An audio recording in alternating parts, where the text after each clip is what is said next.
long ago, I wondered if Canon could ever catch up to Sony's technology. With the launch of the EOS R3, however, it's Canon that's on the cutting edge with eye control AF that lets you focus on a subject just by looking at it. The EOS R3 is also Canon's first camera with a stacked backside illuminated sensor. That gives it burst speeds of up to 30 frames per second in electronic shutter mode with AF enabled. Plus, it has top flight video specs with raw video at 6K and 60 frames per second. Here's the rub though. It has less than half the resolution of Sony's 50 megapixel A1. Oh, and it costs $6,000, which is over $2,000 more than the 45 megapixel EOS R5. So who is this camera for exactly? With some help from my pro photographer friends, I spent some time with a full production model to find out.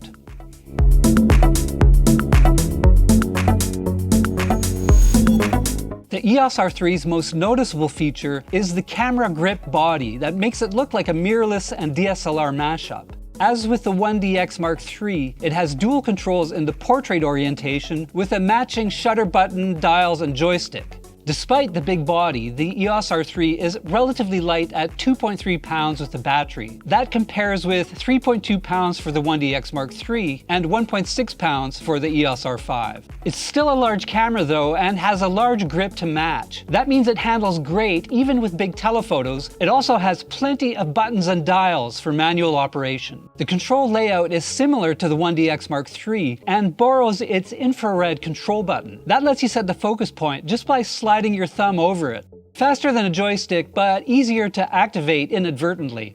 Switching between photo and video modes completely changes the settings, which is great for folks who frequently use both. However, it's the same old Canon menus, which aren't as intuitive as on Sony's latest cameras. You can control it with either the dials, joystick, or touchscreen though, so it's quick to get to a setting once you figure out where it is.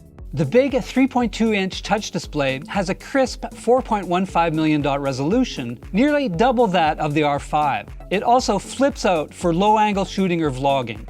With 5.76 million dots, the OLED EVF is similarly sharp and offers a smooth 120 Hz refresh rate. It doesn't quite measure up to the 9.4 million dot EVF on the A1, but I couldn't see that much difference to be honest. It uses the same huge LPE19 battery found on the 1DX Mark III that delivers up to 620 shots on a charge with the EVF, or about 2¼ hours of video shooting. For storage, you get one CF Express Type B and one SD UHS-2 slot. There's a new hot shoe interface that supports not just speedlight flashes, but accessories like Tascam's new XLR 4-channel audio interface. That matches what Sony and Panasonic can do with their latest models. The micro HDMI port is not ideal for video and an odd choice by Canon considering the big body. It also comes with USB-C for data transfers and in-camera charging, an Ethernet port, Bluetooth or Wi-Fi, and 5G connectivity for live event shooting via an optional accessory.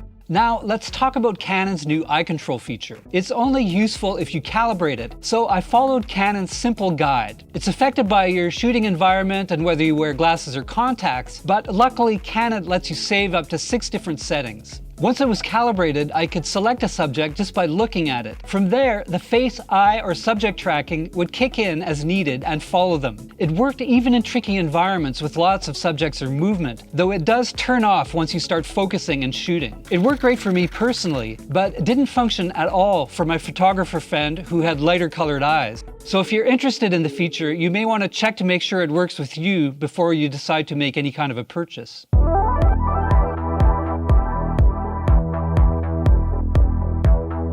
As for performance, the EOS R3 is speedy in nearly every way. The electronic shutter goes up to 1/64,000th of a second, faster than any other consumer camera. It supports bursts of up to 30 frames per second in silent mode, or 12 frames per second with a mechanical shutter with uncompressed RAW files.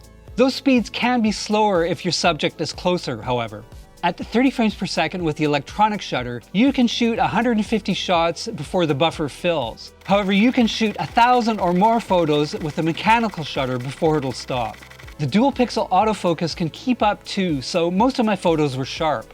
Face and eye detection is fast and fluid for people, but a little bit less reliable for animals and birds. Shooting sports is this camera's forte, and for indoor soccer with decent lighting, Samuel got very few out-of-focus shots. It didn't perform quite as well as the Sony A1 for birds, but was still better than most cameras I've tried. Overall, the R3 has a very powerful AF system that puts Canon right up there with Sony. Thanks to the sensor's fast readout speeds, rolling shutter is well controlled and only noticeable on fast-moving subjects or quick pans. The IBIS delivers 8 stops of shake reduction with supported lenses, more than any rival camera. That helped me get sharp shots handheld at very slow shutter speeds when shooting in low light. The EOS R3 is Canon's best mirrorless camera yet for image quality. The new 24 megapixel sensor boosts dynamic range, giving you more room for adjustment with raw images. JPEGs also look great with well-balanced sharpness and noise reduction. Canon's color science is still the best out there, particularly with skin tones. Color accuracy is also stellar, with a very slight bias to warmer tones. It's in low light that the R3 really shines though. There's virtually no noise until you hit ISO 3200, and it remains well controlled up to ISO 12800. Images are usable even all the way up to ISO 25600 if you expose them correctly. The only downside with image quality is the lowish resolution. That makes things like wildlife shooting more demanding as you'll have less room to crop in. For a camera that's essentially designed for sports photography, the R3 is a surprisingly good video camera. You can shoot DCI 6K RAW at up to 60 frames per second using the full width of the sensor. It also supports 4K MP4s at up to 120 frames per second with all-eye capture using the full sensor width, albeit with some subsampling. Both of those modes require a fast CF Express card though. All the other 4K modes at 60p or 30p support full sensor oversampling, allowing for extremely sharp video with low noise. You can also use an APS-C crop to deliver natively sampled 4K footage. What about overheating? Luckily, the EOS R3 has far fewer restrictions there than the R5 or R6. Regular oversampled 4K is not temperature limited, and 6K RAW or 4K 60p is good for at least an hour. 4K at 120 frames per second does have a 12-minute limit, but that will affect very few users.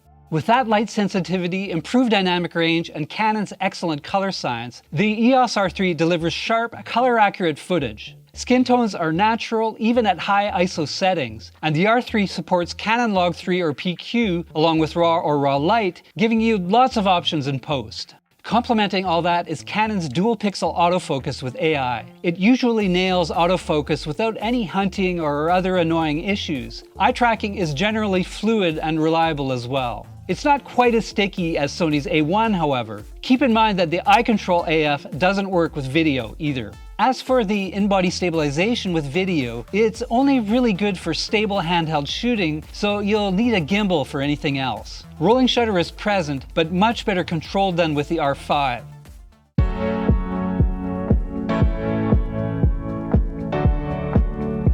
The EOS R3 has an unusual mix of features in that it's a speed demon with lowish resolution and a high $6,000 price tag. With all that, it's great for news or sports journalists, but others would do better with higher megapixel cameras like the $6,000 Sony A1 or Canon's own $3,900 EOS R5.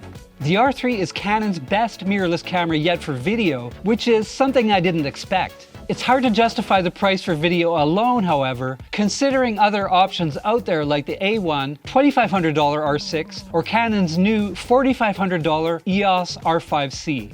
Still, it could be a hit in the pro market if Canon can pry the 1DX Mark III or other DSLRs out of photojournalists' hands. For the rest of us, the EOS R3's awesome speed and video capability are hopefully a preview of what's to come in future more affordable models. Most importantly, the eye control AF shows us that Canon can finally beat Sony at the technical innovation game. Thanks for watching, and if you enjoyed this video, please hit like and subscribe. For more on technology, check out Engadget.com.